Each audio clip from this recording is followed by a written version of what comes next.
People often ask, what are closing costs? Whether you've bought or sold a home recently or deep in the past, oftentimes closing costs is a financial detail that is often overlooked until we're a little deeper in the transaction. Closing costs are going to be a part of any real estate transaction, whether you're on the buy side or the sell side, but typically is higher and most noticeable on the buy side.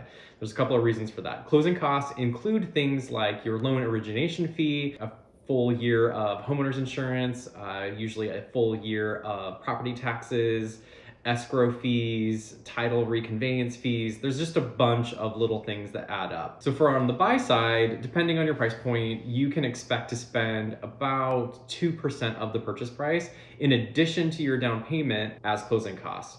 So on the list side, it's a little different, it's a little less. So on the list side, you're typically just paying escrow fees and you are required to buy a title insurance policy on behalf of the buyer. Now, if a deal is financed, meaning that the buyer has some sort of financing, there's typically two insurance policies that are purchased. And so the buyer pays for one for the mortgagor, meaning the lender, and the seller pays for one on behalf of the buyer. That insurance policy protects you in case there's any title issues after you've owned the property. So that's all part of your closing costs.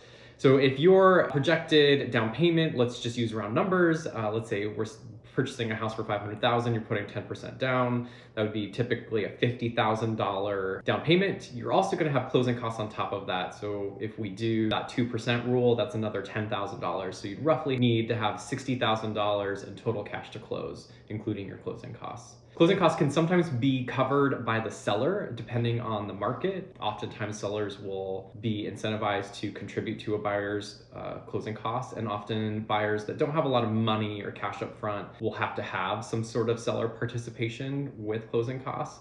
When the market's really high, like it has been in the last couple of years, it's a lot harder to get that negotiated. But in today's market, where it's a little softer, we're seeing concessions like that being made pretty frequently. But there's always more than one way to solve a puzzle.